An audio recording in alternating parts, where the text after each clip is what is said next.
Hello, and welcome to my top 10 favorite video games list. Before we begin, I'd like to say that this is my personal list, so don't get triggered when I don't mention your favorite game. There will be no ROM hacks on this list, so you won't be seeing any Kaiser Mario World in here. Also, I will only be including the games that I have played. I know that seems obvious, but if there's a game that you think should have been on the list and it isn't, it might be because I haven't played it. Also, I don't have any editing skills or software, so I'm just going to do this on a Google Doc. Okay, here we go. To start off the list, we have Mega Man 2. This is arguably the best Mega Man game ever, and it's no wonder why. The game had a perfect difficulty after the Dark Souls that was Mega Man 1. A lot of bosses had multiple weaknesses, which I really liked, and who can deny how OP and awesome the Metal Blade was. Mega Man 2 also introduced the prototypes for Rush, which would later become a staple of the Mega Man franchise. Also, I can't wait for Mega Man 11 coming out later this year. Donkey Kong Country Tropical Freeze takes the number 9 spot. This was the first game I ever pre-ordered, and it was worth it. I had a blast playing this game. I had played Country Returns prior to this game, so I knew what to expect, and my expectations were met. I also love being able to play as Dixie Kong and Cranky Kong because Diddy Kong sucks. I'm probably going to get this game on the Switch once it comes out. It's just an overall great game. Next up, we have Super Mario Galaxy 2. This game took Mario Galaxy 1 and made it better. This time around, we had Yoshi, or excuse me, Yobby. And every game that has Yobby is great. Jokes aside, this was the first time and last that there were power-ups for Yoshi. This game captured the Galaxy feel perfectly, and also has one of the best credits themes in video game history. For number 7, I have The Legend of Zelda Majora's Mask. This game is great. Although I have not finished it, I have played it enough for it to be on this list. It had 4 dungeons, which I think is the perfect amount. It also had a ton of side quests. I'm not the sort of person who does a ton of side quests, but I did do a few while playing this game, and I can say it was worth it.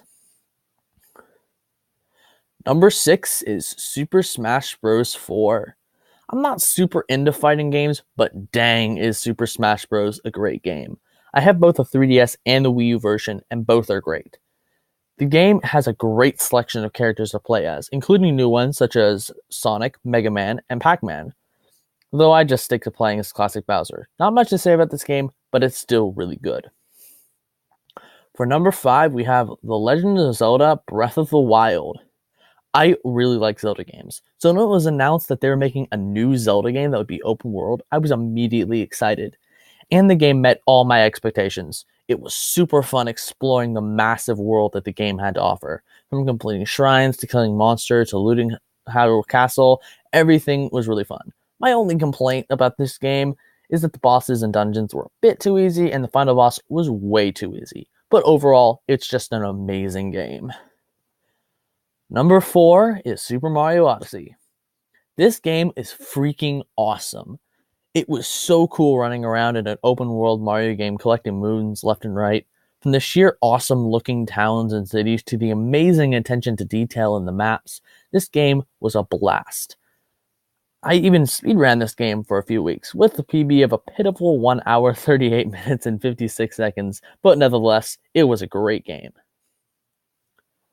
Super Mario Maker takes number 3. Some of you might be surprised to see this at number 3, but let me explain.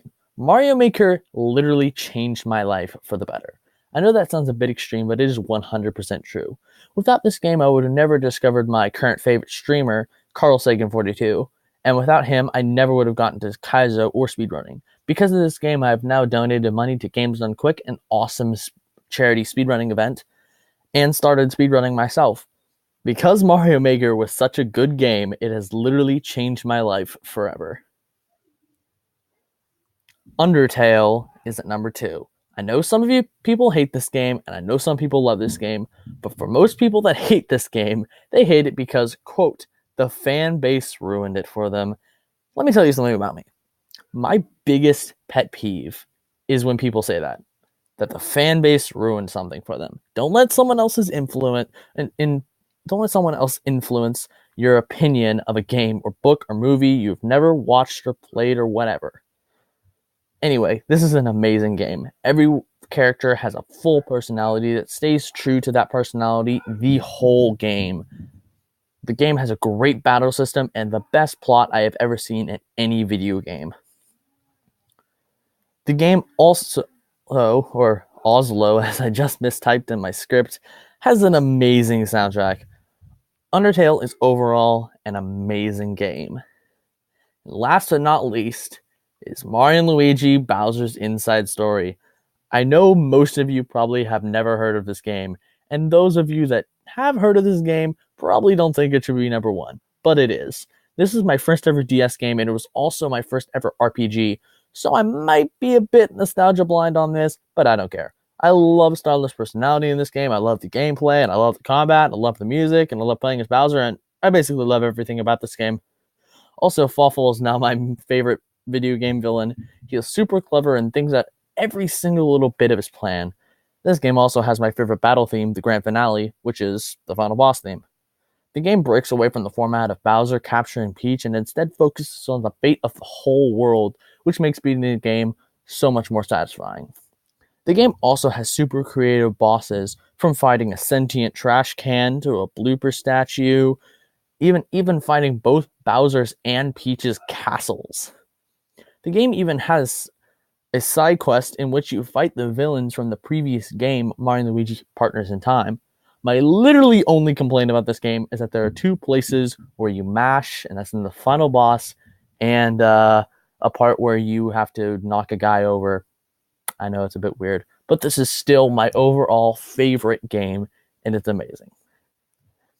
Anyway, those are my top 10 favorite games. I hope you liked it. Feel free to tell me your favorite games in the comments below. Thanks for watching.